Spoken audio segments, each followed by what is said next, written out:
All right, good afternoon, everyone, and welcome to the first professional development seminar. These proceedings will work as follows. There's a bit of a change in the program. Mr. Rana is going to give the welcome address on behalf of the Honorable Justice. And then Mr. Clement Joseph will give his presentation. So I now hand you over to Ms. Patricia. Thank you. Thank you, Antonio. Afternoon, everyone. I am reading what has been prepared by the Honorable Chief Justice. Antonio, can you please let in Ms. Patral Henfield?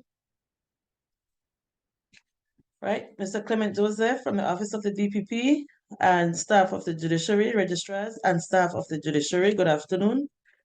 Welcome to our first Professional Development Seminar of JEI Week 2023.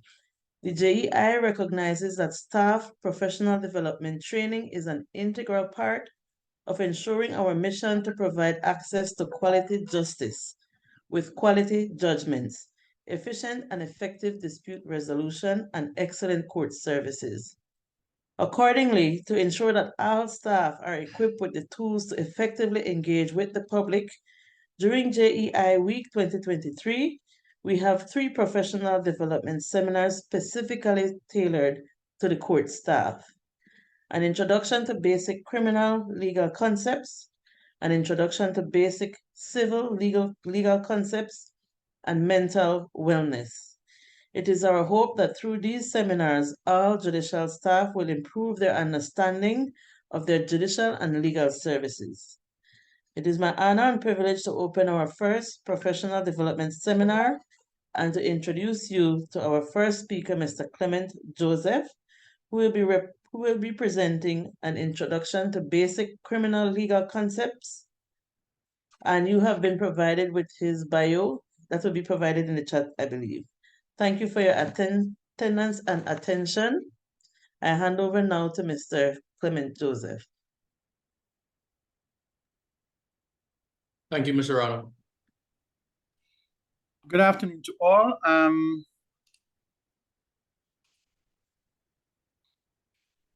Many of you, if not everybody, should know me, either in a good way, but most usually in a bad way. So we're going to have a discussion this afternoon. It's not really, from me to you, but rather from amongst ourselves on certain aspects that you are involved in that you may not have the background knowledge of why things happen the way they happen, and for which you can get a better appreciation for it. So as you've heard, my name is Clement Joseph. I'm the principal public prosecutor here at the Office of the DPP, and I love prosecution. So that's why I'm on my second stint here in TCI.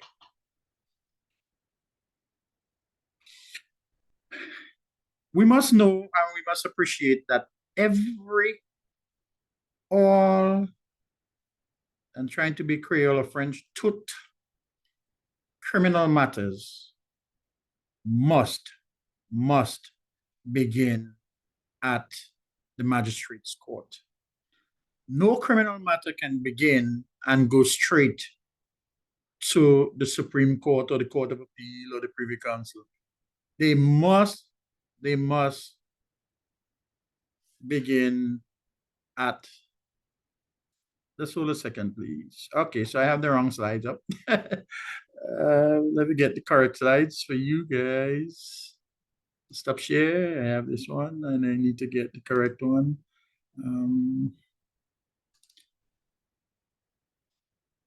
All right, now we're on to something.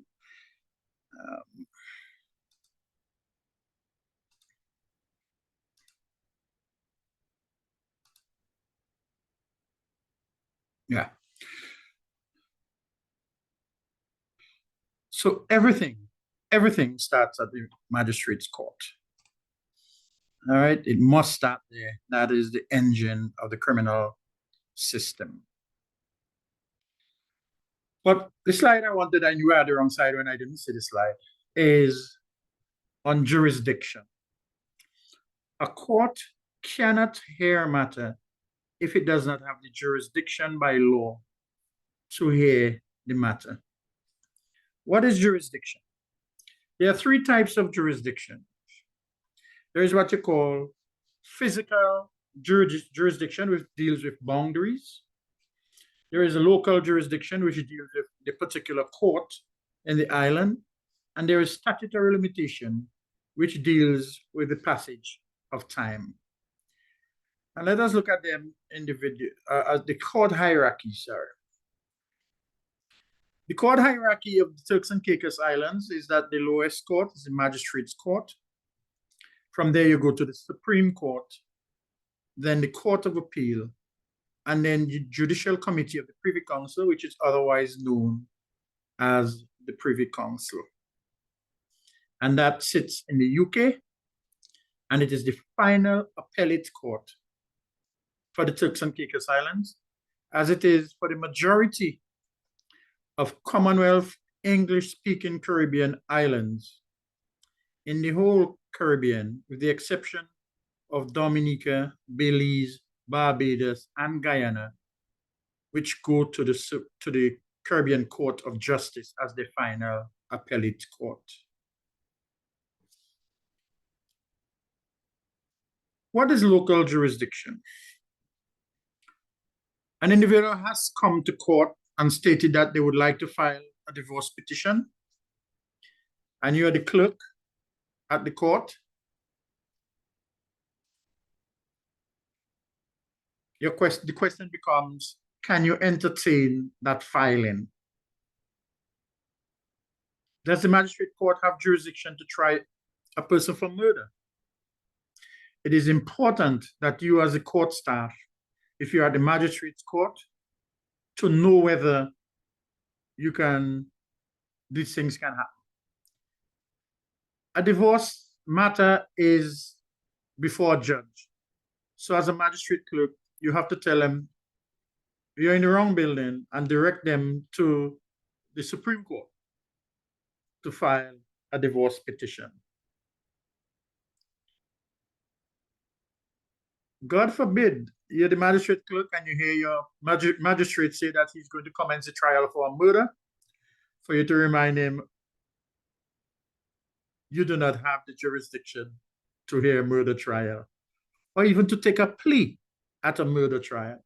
So charges of murder are read to a defendant, murder, rape, and some other offenses that are by statute are read to a defendant. The magistrate cannot ask him, how does he plead?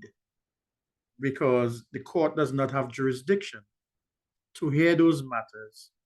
So it is your job to keep your magistrates, your new magistrates, on their heels. And I have sat in court with admiration at some of you at the magistrates court when certain things happen, even to senior magistrates, and they have a senior moment, and to hear the court remind them, Your Honor, you need to remind them of the time for the appeal to be heard, etc. So that is usually a good sign that you're onto it. And so local jurisdiction, meaning does that court have the jurisdiction to hear the matter? And if the court goes on to try a matter that it had no jurisdiction to hear, that matter on appeal will be thrown out. There is a local saying, or not local, but there is a saying among lawyers and law that says that a magistrate's court is, or a magistrate rather, is a creature of statute, meaning that a magistrate cannot do something that is not written into the statute books. Anything the magistrate does has to be written into statute books, or a higher court must have ruled on that issue and said that a magistrate can do that. So for that, we say that a magistrate court does not have inherent jurisdiction. Its jurisdiction comes strictly from statute. Statutory limitation. Okay, so I see I missed out a thing, but we'll talk about what territorial jurisdiction is.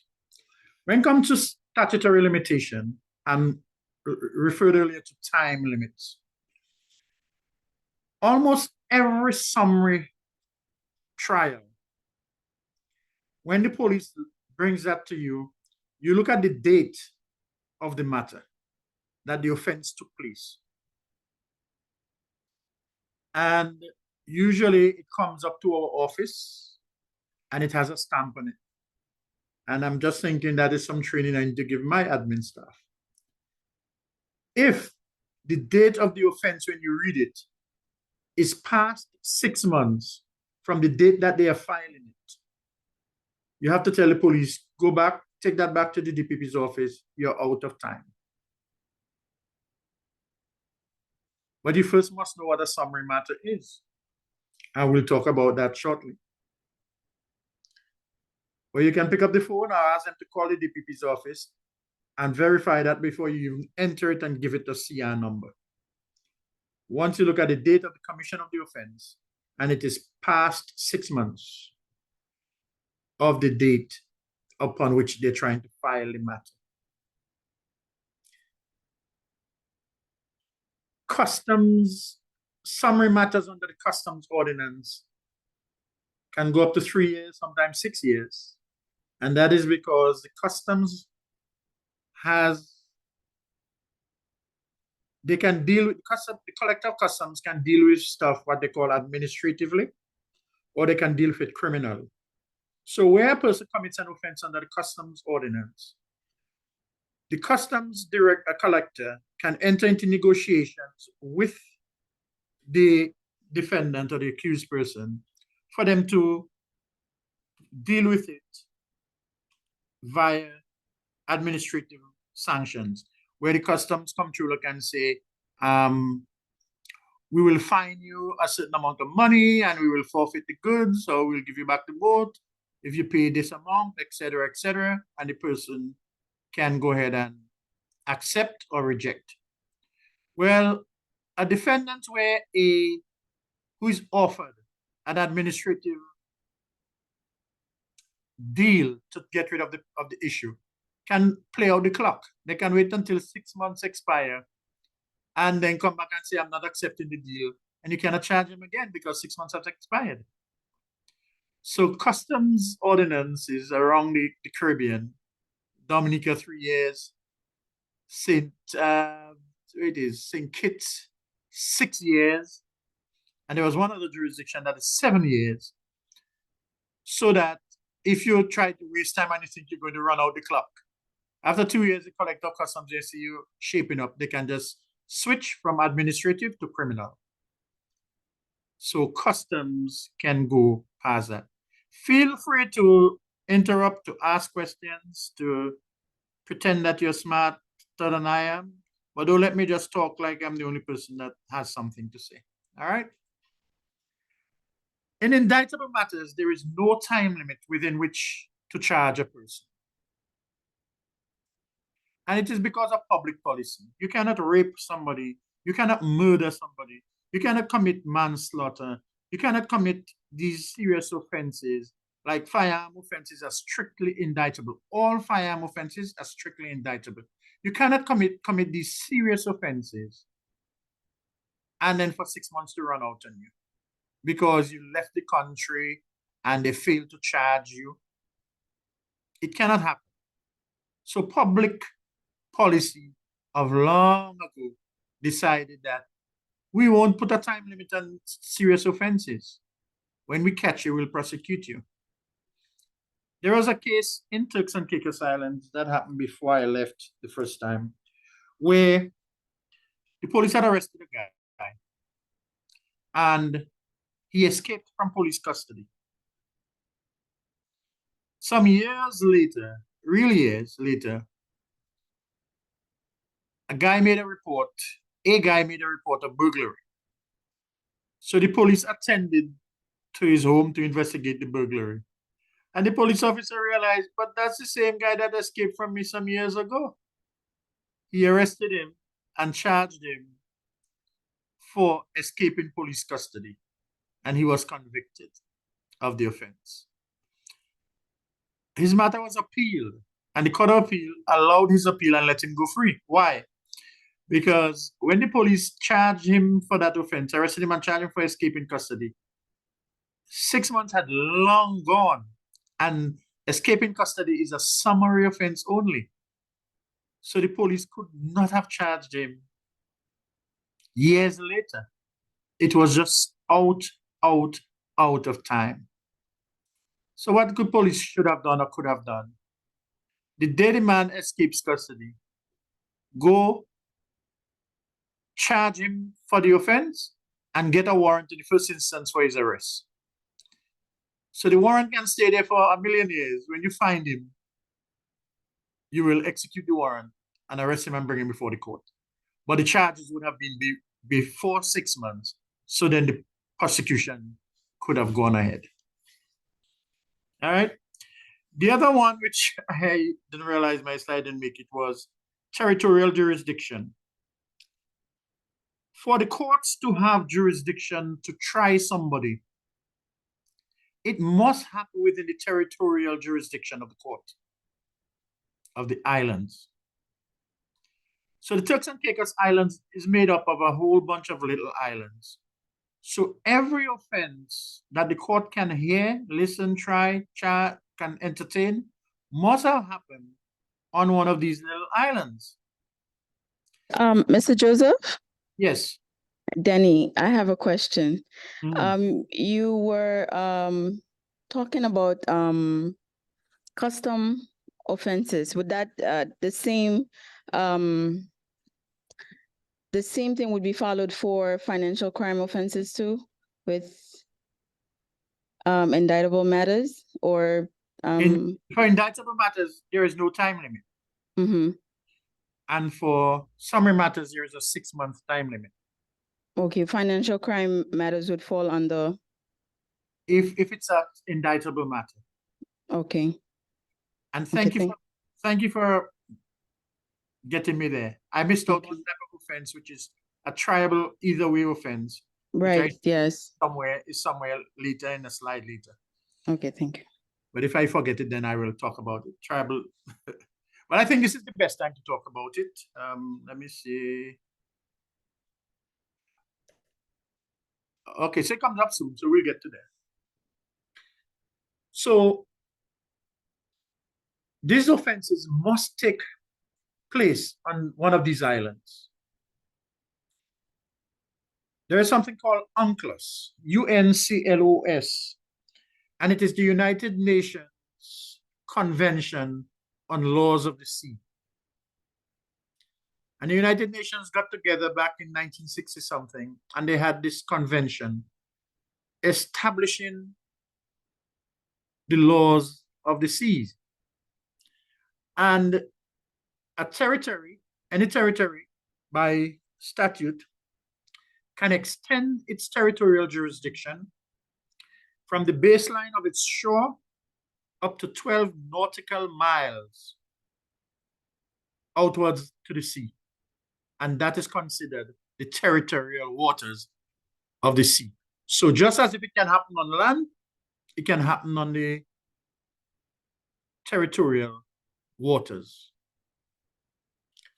Then it has other parts of the law, something called a contiguous zone.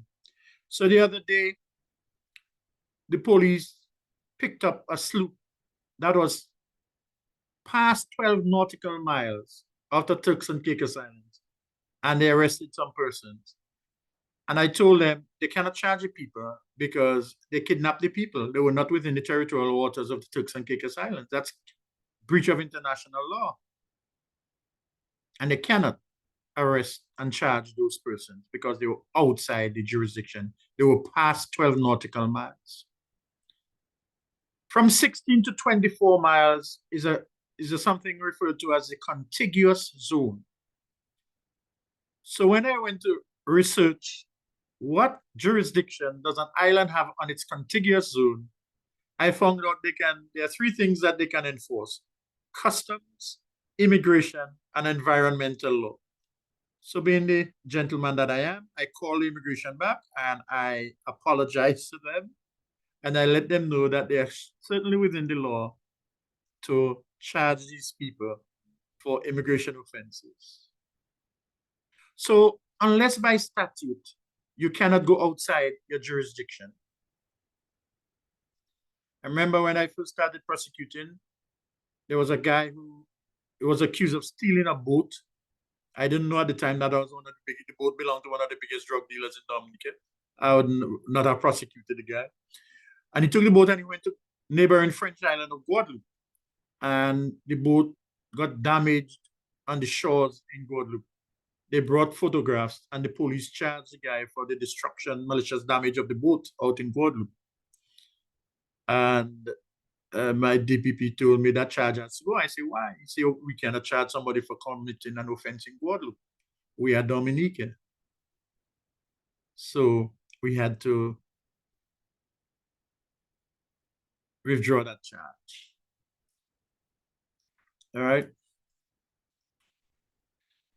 So this is where I initially started on previous wrong side. All criminal matters begin at the magistrate's court. Some are heard and tried there. Some are sent to the Supreme Court for trial. How do we know the difference? And then I tell you that cases are divided into three categories. You have summary matters, indictable matters, and a hybrid category, meaning that you can try them either at the magistrate court or you can try them at the Supreme Court. What are summary matters? These are dealt with only by a magistrate. The magistrate acts as the judge and the jury. So they tell you in court, there is a fact-finding function and a law administrative function. So the jury is the trier of the fact, and the judge is the arbiter of the law. In the magistrate's court, the magistrate is the arbiter of both the fact and the law. So the magistrate has to wear both hats, and he or she has to determine whether the facts, what the facts, the true facts are, apply them to the law, and come up with a decision. In the Supreme Court, the jury hears the facts, the judge directs them on the law, and then they, in turn, apply the facts to the law and determine the reliability / culpability of that defendant. The magistrate has to take notes of evidence, and they decide on innocence or guilt of the defendant. A magistrate must take notes during court. In some jurisdictions, I think when I was in Trinidad going to school, they have the clerks who would take notes. And 13 years ago in Trinidad, they had some of these recording systems that you all have there. So they would record the matters and they would just take down like the time, let us say an objection is made, so they take down the time the objection is made so they can go back. And then they would have these notes of evidence transcribed, which made life pretty much easier than, I don't want to call names, but there are certain magistrates here who can understand their own handwriting. So you all look better not go tell them I say that. But I will. I'll pass on your message. Well, he already said him, you know. I said they. I said they. This is recorded so I can defend myself. I said they. I was careful. And it is important that magistrates take notes, because during an appeal by an appellant of a magistrate's decision, the magistrates have a statutory obligation to produce those notes of evidence and reasons for decision, and a failure to do that, the person could be as guilty as they can, but an appellate court would go ahead and allow the appeal because There were no notes of evidence or reasons for decisions.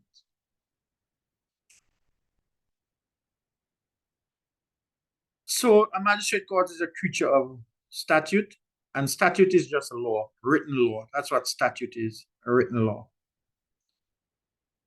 And a magistrate has to follow the law to the T and cannot change what the law is. They must be careful of the interpretation of the law, must follow how higher courts interpret those laws to mean. Otherwise, an appeal can be allowed. In that type of matters, they have one place they can be tried, before a judge and jury, or as in Turks and Caicos Islands, not many jurisdictions have this, I call it a luxury of trial by judge only.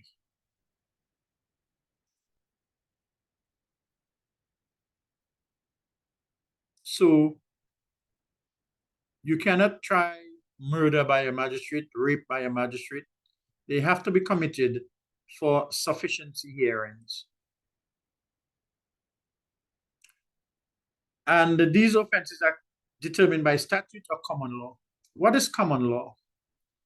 Common law is something that is not written into the law, but has come by as a result of practice or judge-made law, laws made by judges. And they tell you from time immemorial, and you ask, what is time immemorial? And it is described to you as long time ago. So with the advent of the civilization of mankind,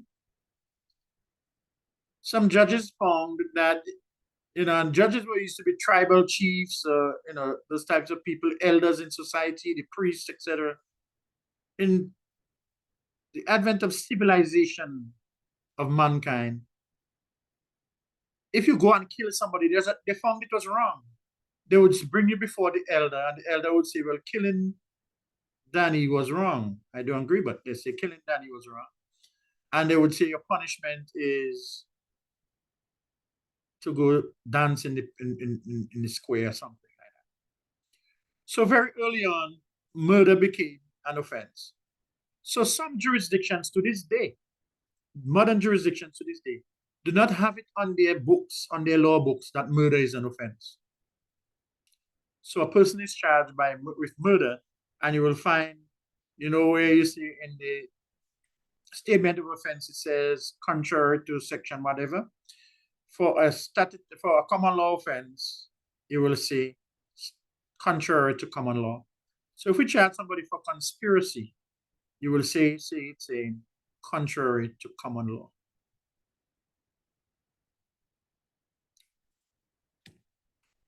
Triable either way offenses,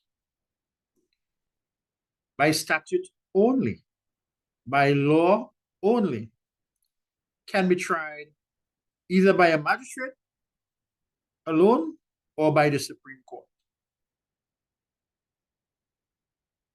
How do you figure what it can be? In the law books, and let me see if I can pull up one day for you quickly so you can see what I'm talking about. Just give me 1 second. Let me pull up an example, and I should have put one on the slide before I did that. Let me just look for.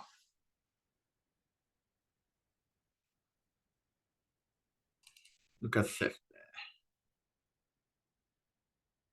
I'll give you an example of what it is. Just give me 1 second, please. Let me just look at this there.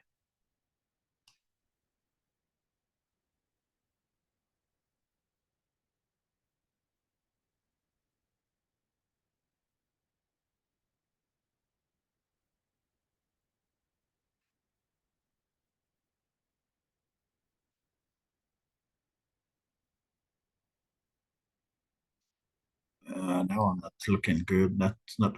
But the section of law will tell you. So if you tell you that theft is an offense, it will say on summary conviction, is liable to 6 months imprisonment or a fine not exceeding $12. And then the next subsection will say on indictment is liable to 15 years imprisonment or an unlimited fine. That you know now is, since it's giving you two modes of conviction, both on summary conviction or on indictment, you know now that this is an offense that can be tried either way.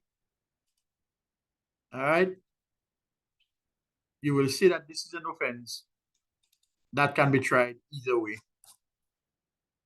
I think I'm finding one under the sexual offenses ordinance.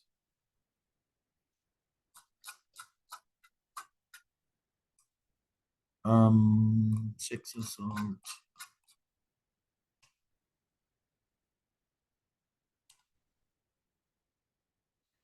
Good, I found it. So let me just switch shares. Okay, you can see that up there, section 5, sexual assault. Yes. All right. A person guilty of an offense under this section is liable, A, on summary conviction to imprisonment for a term not exceeding 6 months or a fine of $10,000 or both. On conviction and indictment to imprisonment for a term not exceeding 10 years. So here, you know, looking at that offense, sexual assault, it is clear that by statute, it is a triable either way. It can be tried by the magistrate or it can be tried by the Supreme Court. There are other offenses that may not list it as such. However, when you look at the sentences, you have to concede and say, yeah, that is not something. The powers of sentence far exceeds those of a magistrate. So though the legislation did not carefully spell it out, an argument can be raised that it's an indictable offense only.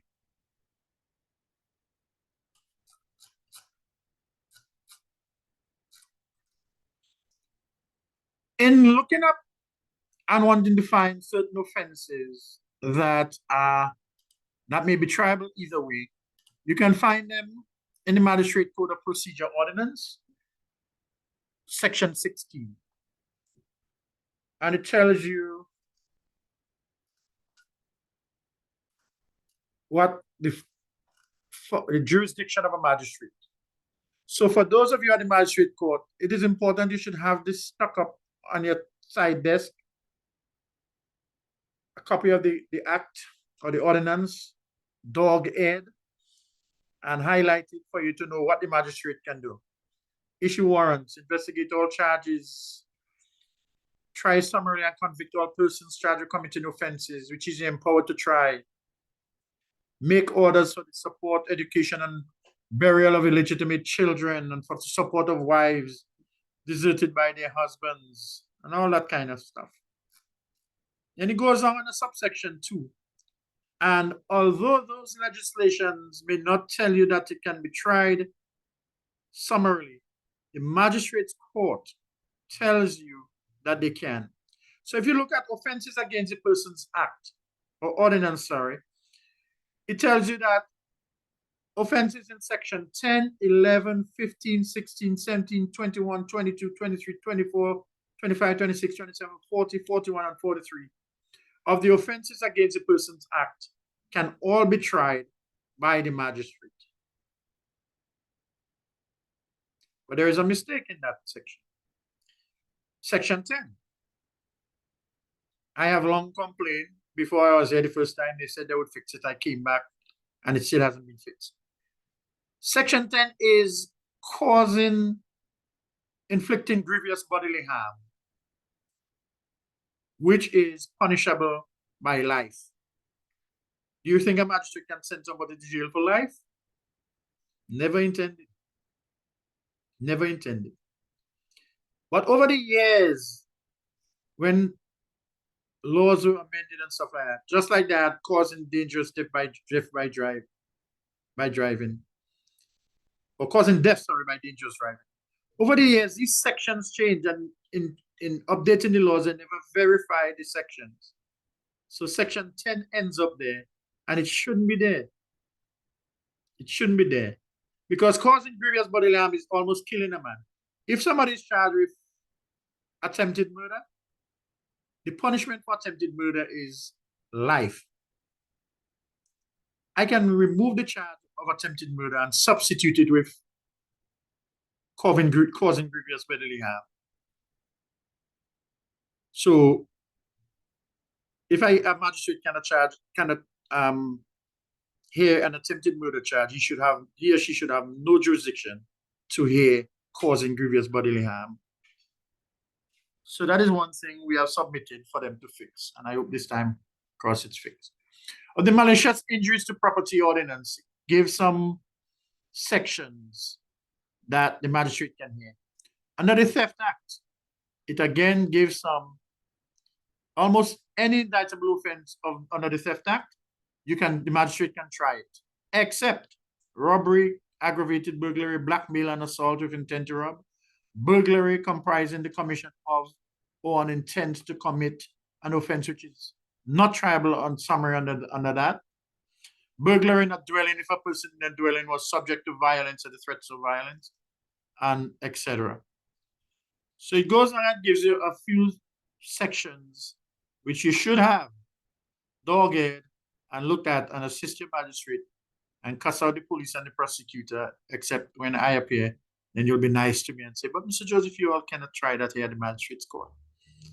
And we go ahead that way. So it is important for you to have an idea of these things when you're there. All right? Mr. Joseph, Yes? besides the magistrate court ordinance, what other ordinance would have in summary offenses? Almost all ordinances have summary offenses. Customs ordinance. You look under the fisheries ordinance, and it tells you that every offense there is a summary offense. Every Right. offense under that is a summary offense. Because we have this Immigration as well? immigration has summary offenses, and it has All of them are summary offenses? no, they're not. Not all. There was an amendment aggravating assisting illegal entry, which made it strictly indictable. That Oh, particular offense. That was an amendment to it last summer, August, I think. That amendment came about and made that particular offense strictly indictable. okay. So I noticed, like you mentioned earlier, that the charges would come with the stamp from DPP, and I would think that the prosecutor would check those things, like with regards to jurisdiction and type of offense, etc., before they stamp it, right? So Because that's why I'm telling you now, I realize a flaw in our system. So in order to make life easy, I'm going to give this very same class to our staff. Because when they come, they just come to the front there and they get their stamp and they go about their business. It is not. but you see, and that review. causes an issue because when it comes to Yeah. magistrate court, our clerks assume that the They have the prosecutor stamps, already they're good to go. checked that. Yeah. Right. So I'm going to institute some immediate changes. Okay, I thank have you. a class with the admin staff to that effect, and also I'm going to ensure that before they get the stamp, they go through a prosecutor. Okay. Not that we're going to tell them whether they can charge a person or not, but just to make sure that the administrative things such as the jurisdiction is taken care of. Thank you. All righty.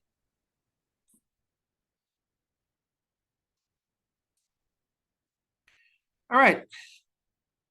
Let us look at bail. The Constitution of the Turks and Caicos Islands said that everybody has the right to liberty and security of their person. And no person shall be deprived of that right, except in accordance with the procedure prescribed by law. And it went on to give a whole bunch of examples of those laws. If you're committed by a court, if you're sentenced to prison,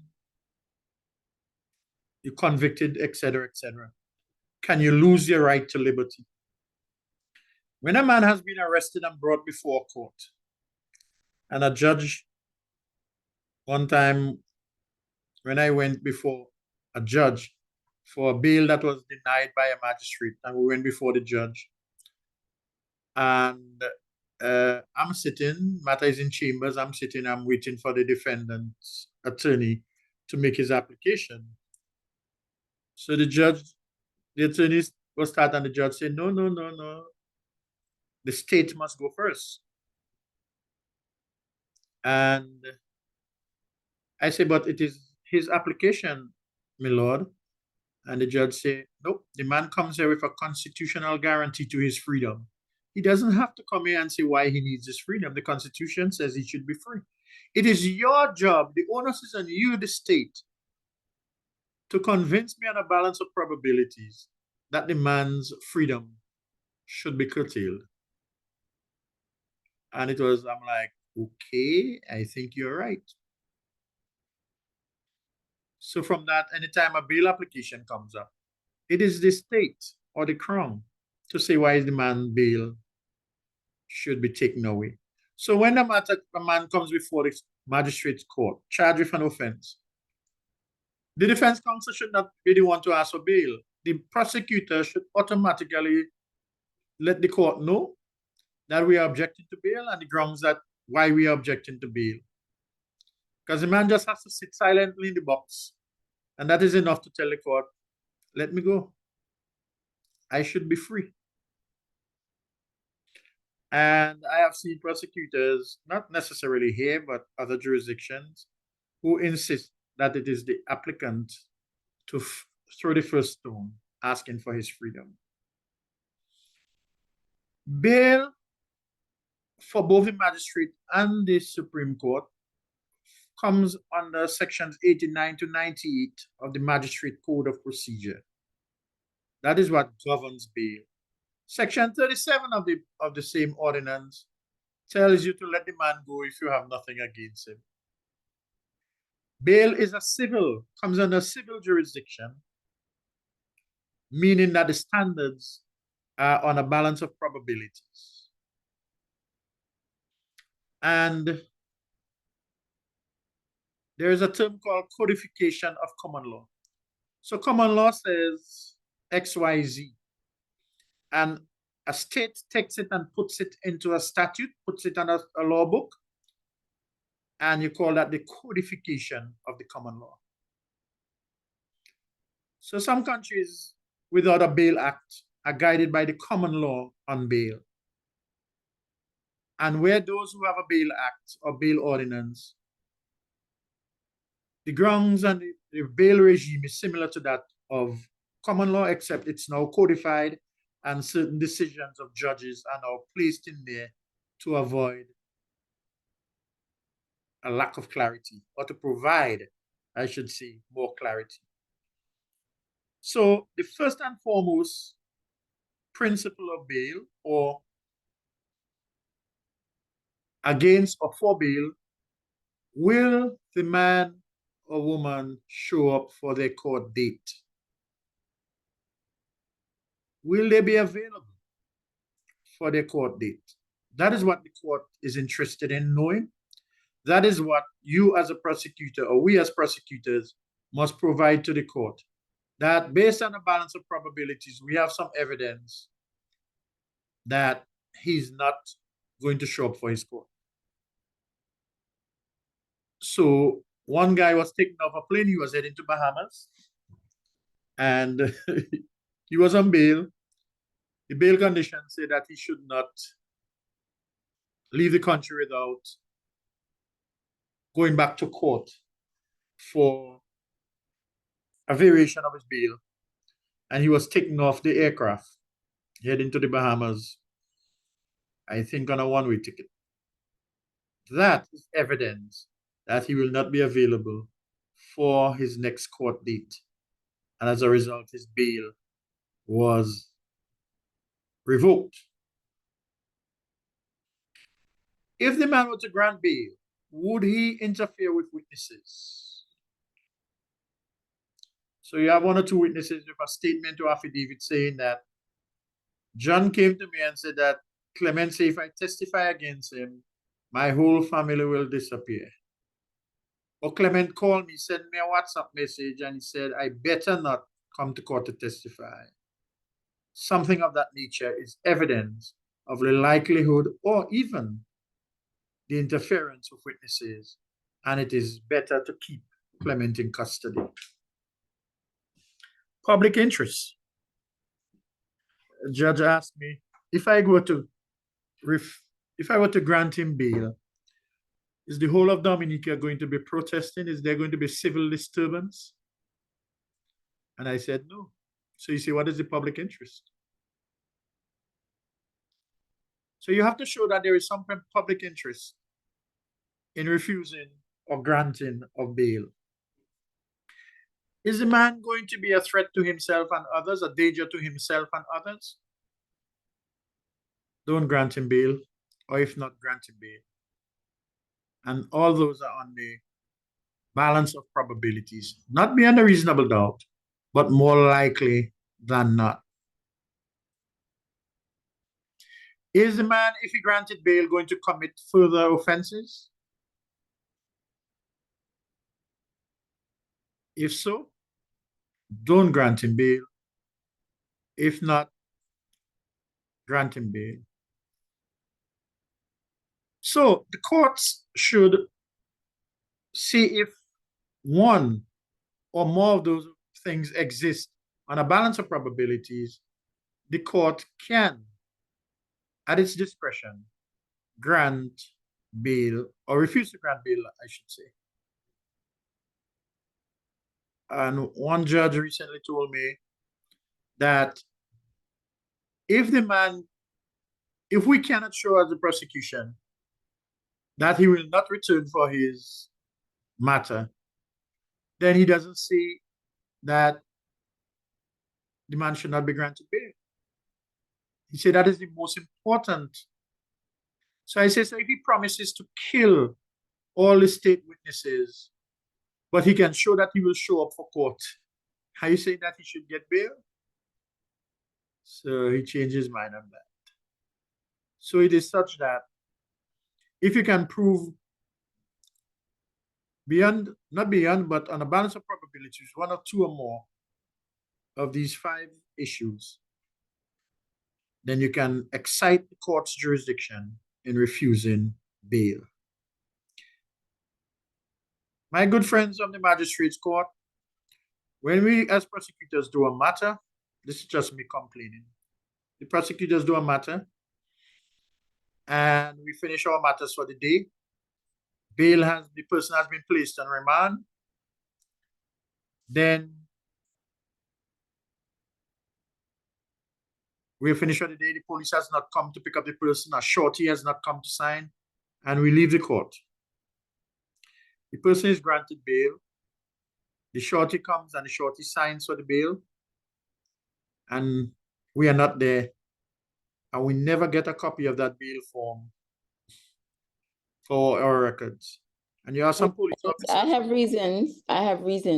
Hold on, you have some police officers on there that take it and send it down to Chokesong police station and want to believe that they have the right to the bail form and not the prosecution. Okay, that was my reason. Yeah.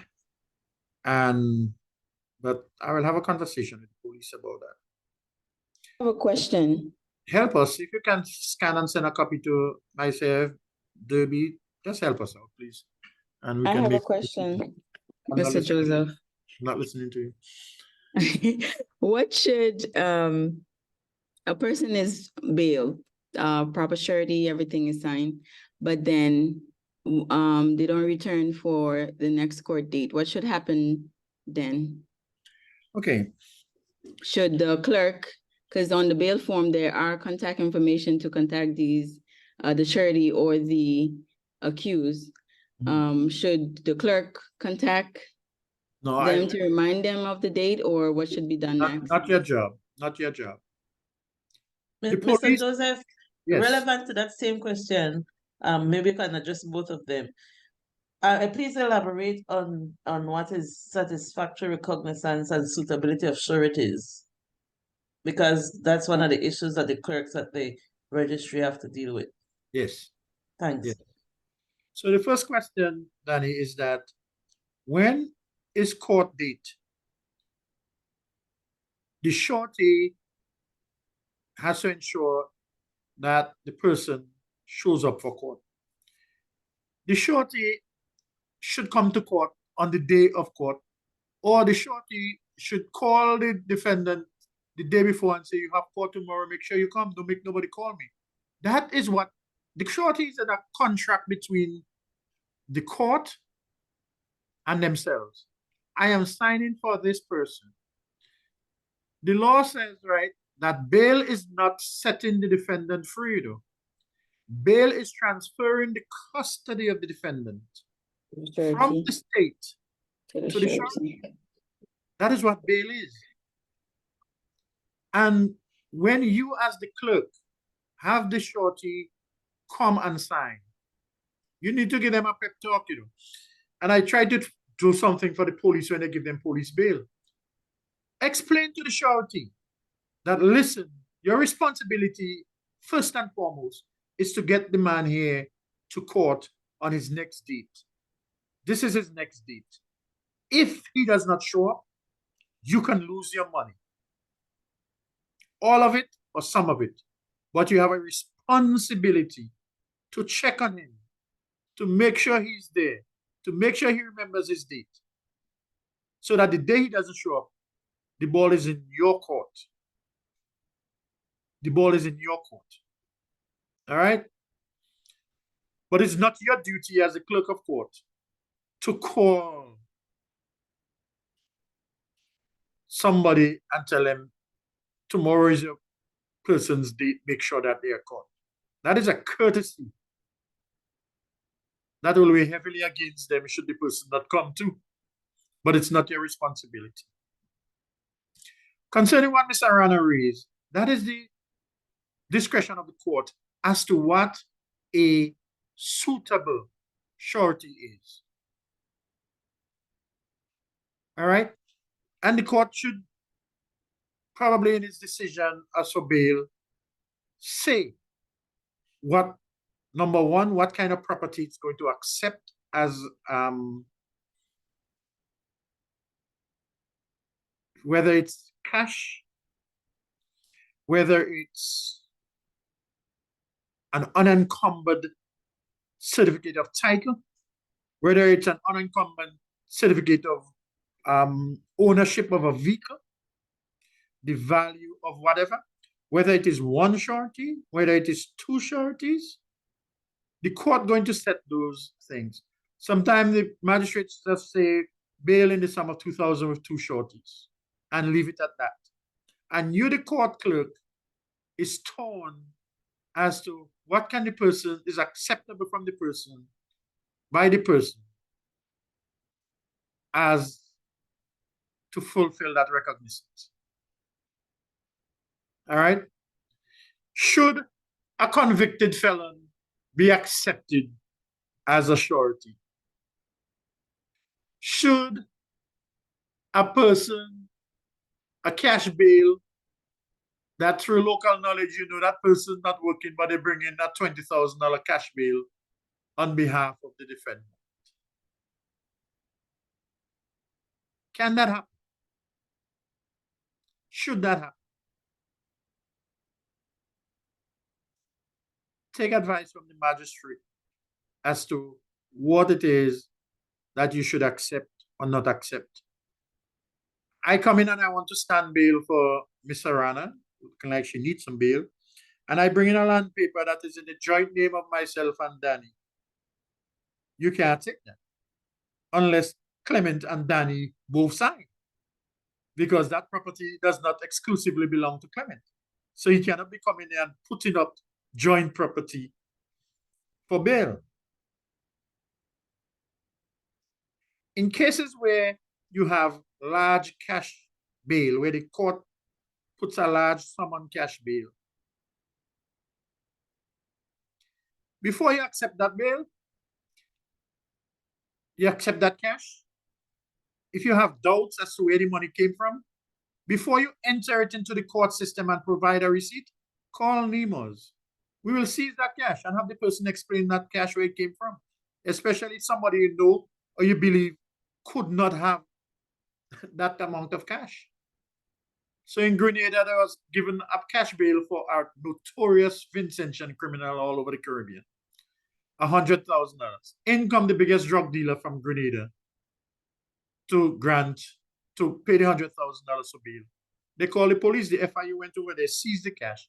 And it turned out that the cash was forfeited to the state because they couldn't prove that it wasn't dirty money. But if you give him a receipt for the money now belongs to the state and cannot be seized. And they get away. And the money is washed and comes out back clean. And comes out clean money. Thank you, Pat. Thank you. I won't It is call you for not- bail, by the way. Eh? I won't call you if I need bail, by the way. I say I must play a voice note that is going around where I am being accused by a criminal. He say, when it's me, Mr. Clement Joseph, I don't like that effing Clement Joseph. All he say when it's my case is send him up, send him up, send him up. Well, that's what I say. Send her up, send her up. But honestly, where you have large sums of money, $10,000 or more, where the court says cash bail, and they come with that amount of money, call NEMOS, call Kenville Charles, call Hayden Spring, call Clement Joseph. Before you issue a receipt or before you accept, take the money. Don't put your life in danger, but get the police involved and ask the police there to seize the money. And let us look at it. I Now, if you have know a somebody that question. has no means, just a second. If you know somebody that has no means and that can afford it, then there's no need to go that route. But if you have doubts, go ahead. Okay, one instance that I remember, Mr. Hammond gave bail to someone, and the father wanted to sign the bail for his son. So he Mhm. came, but he came in a wheelchair. So what I did, like you said, I went to Mr. Hatman and asked him for advice. I'm not gonna say what we did, but Yeah. I would want to know what you would do in that situation. But if you have a doubt, seek the counsel of the magistrate. Being in a wheelchair is not preventing a man from being a surety. The primary function of the surety, can you have control over that person to bring him to court? If a surety comes to you and tells you, I stood bail for Pat, and I call in Pat, she's not answering her phone, I meet her, I spoke to her, and she blew me off, I want to give up that bail. You should schedule the matter before your magistrate, explain to your magistrate, call a prosecutor, and schedule that matter before the court as early as possible for the person to come and surrender the bail so that a bench warrant can be issued for the defendant, who the police will go immediately revoke his bail and bring him back to court. The court can either revoke his bail or issue him new bail with stricter conditions or more shorties if he had one shorty, two shorty. So we had a guy, I could remember, his mother was a shorty, and she showed up to court the day before, and she complained that she told him about his date tomorrow, and he blew her off.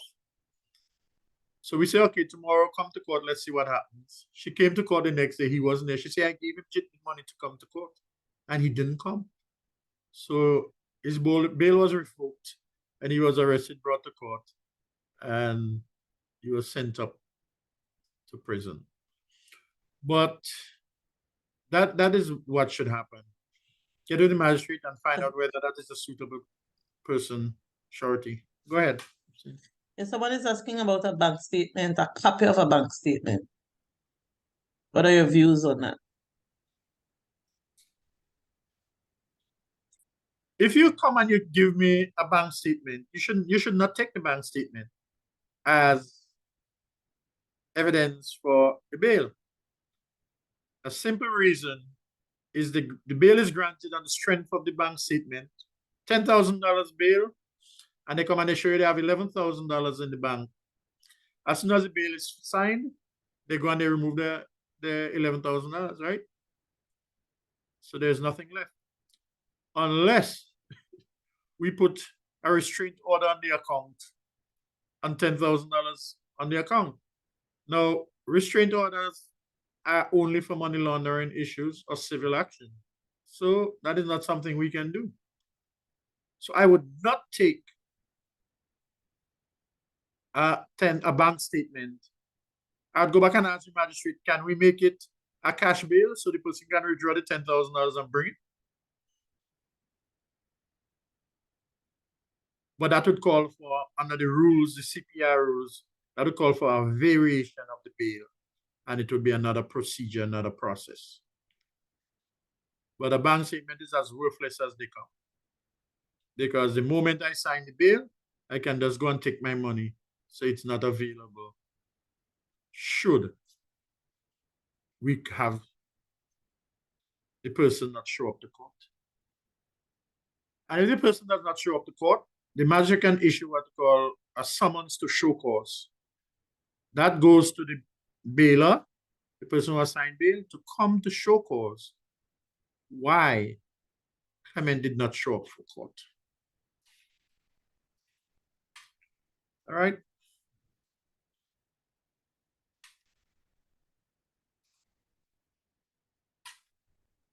You have 25 more minutes, Mr. Joseph. I was just looking at that. Thank you. The plea. When called upon to plead, there are three answers that can be given. Guilty, not guilty, or pleading bar. And as you see my little cartoon there, you can plead guilty or you can plead not guilty. You cannot plead no big deal. Don't come and tell me about no big deal. One of the most common pleas you hear is guilty with explanation. I'm sure every one of you have heard that. Guilty with explanation. There is no such thing as guilty with explanation. Anytime you start explaining, that means you're giving a defense. The court should vacate any plea and enter a not guilty plea and set a date for trial. The accused, upon having the charges or charge read to him, indicates to the court that he is guilty of the charges against him. He must do so personally, except where statute allows for his attorney to do so. So there are some jurisdictions where in simple traffic matters, simple matters or so, an attorney is allowed to plead on behalf of his client. But it must be by statute, it must be by law. When the person pleads guilty, the court must conduct an inquiry to ensure that the accused understands the charges against him. Do you understand what you're pleading to? Yes, I know what I'm pleading to. Are you doing so of your own free will? Nobody forced you. Nobody promised you anything. Are you aware of the possible punishment for this offense? If he's not represented, do you want legal representation before you make this plea? The court must ask those things. Because what happens sometimes is that these personnel come back and they say, they didn't understand what they were pleading to. I was unrepresented, so I want to withdraw my plea and go to trial. And it becomes one of appeal if the magistrate refuses to allow them to withdraw their plea. So it is important that these questions. So today, one of the American tourists who always come in with this fanciful story about airline told them they could bring firearms and they get away with a fine. So today, finally, one was given a prison sentence. 8 months, but it's a start. Out of 12 years, they said there was exceptional circumstances. The court found exceptional circumstances and sentenced him to 8 months imprisonment. When it was time to plead guilty, the magistrate, the counsel for the defendant, when the judge asked, do you understand the charges that the counsel said, yes, he does. Do you understand, did you consult with your attorney before making this decision? Yes, I consulted with me. I got up and I said, stop, my lord, respectfully. Counsel needs to sit down.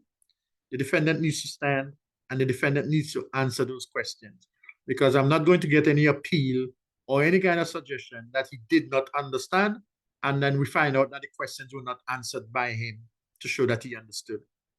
So the court said, correct. Counsel said he agrees. Counsel sat down, and the gentleman got up and he appealed. They thought he was going to get a fine like the others, so they never envisioned he would get a jail sentence.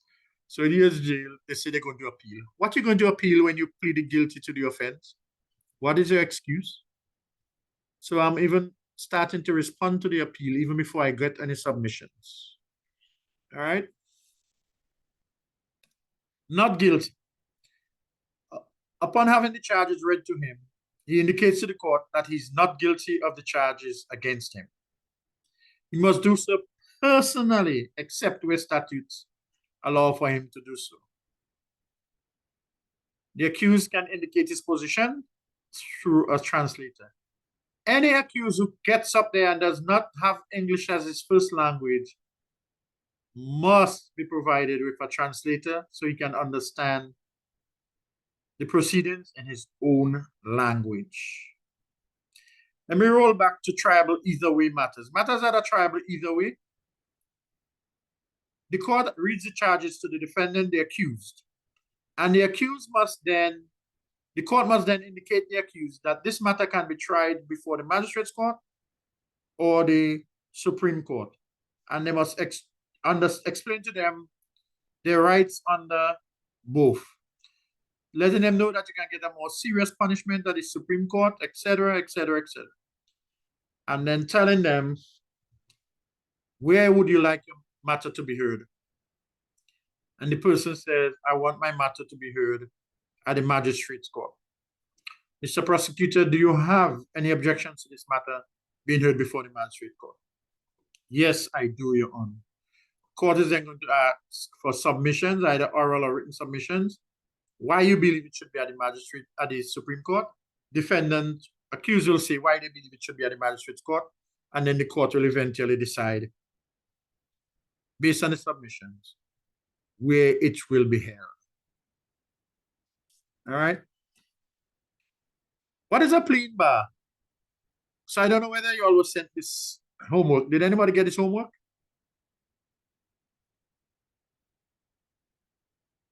No? No, you will not throw me under the bus like that, no. All right. Can anybody give me an idea what is a plea in bar?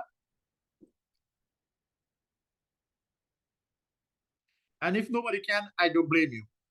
I taught criminal practice and procedure as I was lecturer for University of the West Indies, what was then home campus, now global campus or something like that it's called. And when I taught pleas, I thought these were the 3 pleas, plea in bar. And I would leave it at that. And nobody would ask me what plea in bar was. And I could not answer because I wouldn't answer because I didn't know what it was. Until probably the last year or 2, I said, let me go review and research what plea in bar is. And it is the simplest thing.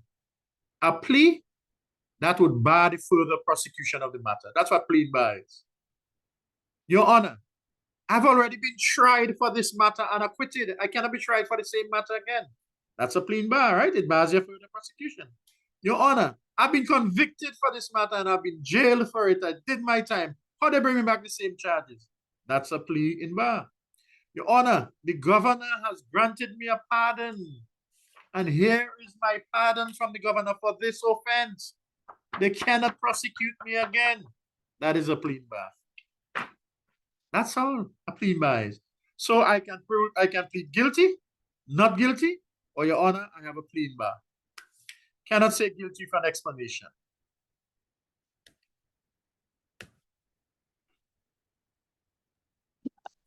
Mr. Joseph?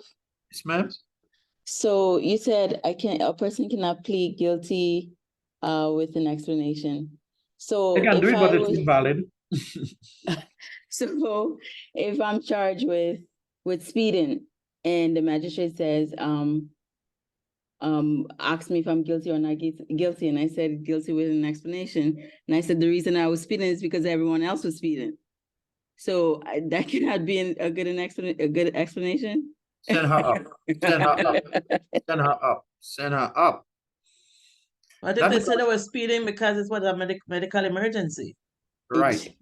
So in law, there is something called where you can break a law in order to be and not be guilty of it. For instance, if you're passing and you see a little child or you hear somebody screaming in from a house, if you break into the house, it's burglary, isn't it? You didn't go there as a invited guest or whatever, but you went there for a purpose. You're driving on the road and somebody's driving after you and firing gunshots. You can go down the one-way street and break the law, but it's the doctrine of necessity. So speeding because everybody's speeding is in no way whatsoever an explanation for speeding. It's not going to work. And I pray for you to try that and you'll find out. So some plead guilty with an explanation, and the magistrate would allow them to, okay, what is your explanation? And if the explanation discloses a defense, the magistrate would explain, your explanation discloses a defense. Yes. So a not guilty plea will be entered for you, or And proceed to trial. right. And then magistrate may find, well, Ms. Benjamin, just because everybody's speeding does not provide a defense, you know. So to say that everybody was speeding is an admission of guilt. So they might just proceed with the guilty plea and move on to trial. There are summary appeals, and you hear the magistrate always tell them that you have 5 days within which to appeal the matters, and which days don't count. I forget. I think Sundays and holidays don't count, and you have 5 days to appeal your matter. If you do not file your appeal within the time, and you want to appeal after that, you must seek leave of the court to appeal. So you must seek leave of the Supreme Court to appeal outside of the time. And you must file your appeal together with your seeking leave. So the court can sometimes say, we will treat your application for leave as a substantive appeal. But if you're just seeking leave and you don't file and say what your appeal is, you're not probably going to get any response. They will, when I say response, any thing where they're going to tell you, all right, we will entertain you seeking leave. All right. And where a person seeks leave, they should enter into a recognizance to prosecute their leave. So if the court sentences the person and they appeal, the court, for a summary matter, the court should more likely than not grant the person their appeal. I mean, their bail pending appeal. The court should grant bail pending appeal. The OECS Court of Appeal has on numerous occasions stated that the recognizance to prosecute an appeal should not be overly burdensome. Don't come and tell him $10,000 just to appeal a little summary matter, $500, $300, because it's a poor man, supposedly. So the courts should not say you need to pay or provide a $500, $5,000, $10,000 to prosecute the appeal. All right. So in terms of filing appeal and the task of the clerks at the registry, yes, that is one thing they need to see that it's within the 5 days. Yes, and you can inform the person that your appeal is not within the time. Take the appeal. Take the appeal. Take the appeal. Enter it in the book before they go and say, who is little Clement Joseph to turn me away? That's what I wanted to clarify. If they should still take it. Pass it on to Pat, pass it to the prosecution, and let me, in legal argument, submit it was out of time and should not be entertained by the courts. So once they bring it, 2 months later, 3 months later, take the appeal. Mark it as received but not filed. Yes. Received. Received. You know, received, but you have to pass it on. Pass it on to the magistrate for them to prepare Well, they won't do repair, but No. just to put them on alert that is there and send it to the DPP's office so that we can do what we call a point in limine to the court and ask the court not to entertain it because it is out of time without a proper explanation or a relief from sanctions. All right. There's one thing I thought of and I never think is something called functus. And that is where a magistrate who has performed all their judicial functions cannot come back and rule in the matter. So there was a matter where when drunk driving laws were brought into legislation, into force in Turks and Caicos, that the law says the magistrate has mandatorily must suspend the person's driver's license for 24 months. And the magistrate wasn't aware of that. And the magistrate let the guy find the guy and release him. The guy went about his business. And the police got upset, and the commissioner of police called the chief justice then, and they directed the magistrate to have the guy summoned and come back to court a week later to put his to disqualify him for 24 months. In law, the magistrate was what you call functus. The magistrate had done what he was supposed to do. The man had left the compound, and it was a week later. So the magistrate could not have done that. And on appeal, the court says that the magistrate was functus, and he could not have called a man back and done that to him. So the man got away. And we put that vis-a-vis another case where the man was still in the box, and the lawyer was right there, and the magistrate did not make an order for deportation or recommendation for deportation. I'm familiar with that. And the magistrate, I brought it up to the Yes, magistrate, and the ma'am. magistrate told me that I told the magistrate she was not functus. I mean, they were not functus. And the magistrate say yes, they were functus, and let the man go without the order. Mr. Joseph, the defendant was still in court. Yes, in the box. Couldn't have, In the box. yeah, so couldn't the magistrate just, Yes, the magistrate just had to make the recommendation. but Well, I don't, you didn't let the magistrate make that decision though. The magistrate refused to. Mm. Prosecution could have appealed, right? No, the prosecution has no right of appeal in this jurisdiction. Oh, I here? tell you, one legislation that gives us the right of appeal in Turks and Caicos, proceeds of crime. Only legislation. So there was a bill before Parliament, Oh, read once, Okay. read twice, and when for it to be read the third time, it was yanked. oh gosh. Parliament decided Okay. to do it before it. They're not going for it. Oh, So all we okay. should do is when the Supreme Court, so you see all these lenient fines for that they're getting for firearms. When it's a local, they go to prison for 12 years and 7 years. And when these white Americans come, they give them a fine. We couldn't appeal. So Hmm. all we could do is what you call an Attorney General's reference. So Okay. what has been filed, and on 26 October, the Court of Appeal is going to hear the reference where those who got away, but it will give guidance going forward. In Okay. Dominica, a magistrate heard a matter up to November of 2013. In November of 2016, she left the bench as the chief magistrate.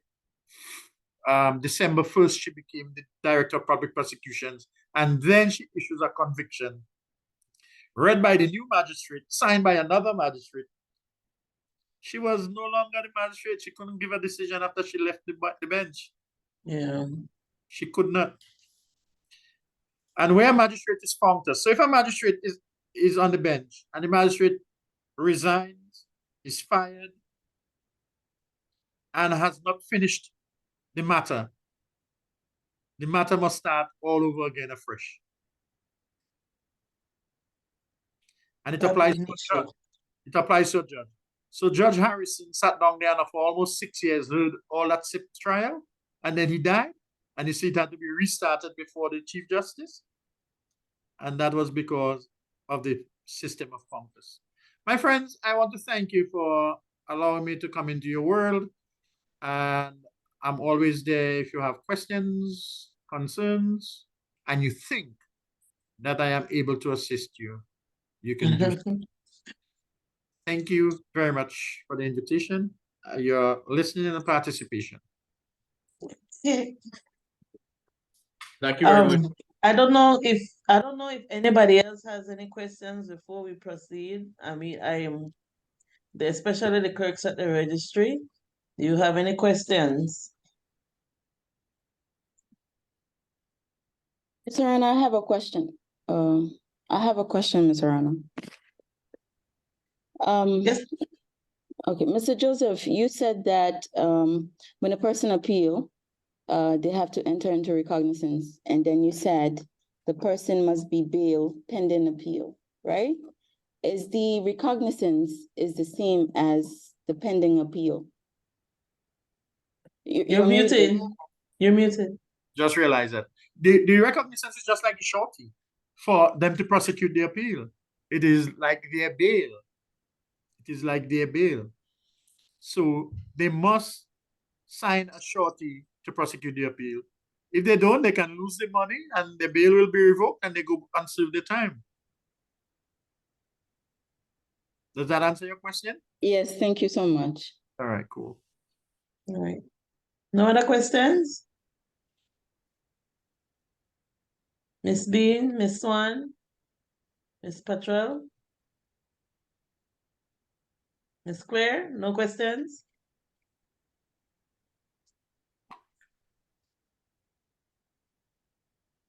All right. Go ahead, Antonio. All right, so since there are no further questions, I'd like to thank Mr. Joseph, and I will hand you over to Ms. Patricia Arana, who will thank you formally on behalf of the JAI. But before I do so, I'd ask everyone to please complete the feedback form, which I've just shared in the chat. So I'd ask everyone to just complete it before logging out of the meeting. It's our way of getting honest feedback about how we can improve these sessions and how well these sessions went. So, Mr. Joseph, thank you very much, and I'll hand you over now to Ms. Patricia Arana. Thank you.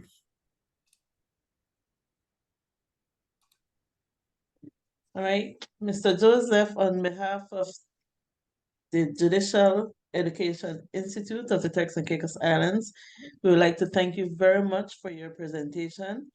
It is hoped that your presentation assists our court staff in understanding the criminal procedures better, and in doing that, they will be able to better perform their duties. And thank you for imparting the knowledge. Thank you very much. Thank you. Thank you very much. And with that, this brings our session to a close. Thank So you, thank you Mr. very much, Joseph. Mr. Joseph. Thank you, guys. Good afternoon, everyone. All right. Don't forget to do your feedback for Sir Emmanuel before you log off. Thank you very much for that reminder, Mr. Joseph. All right.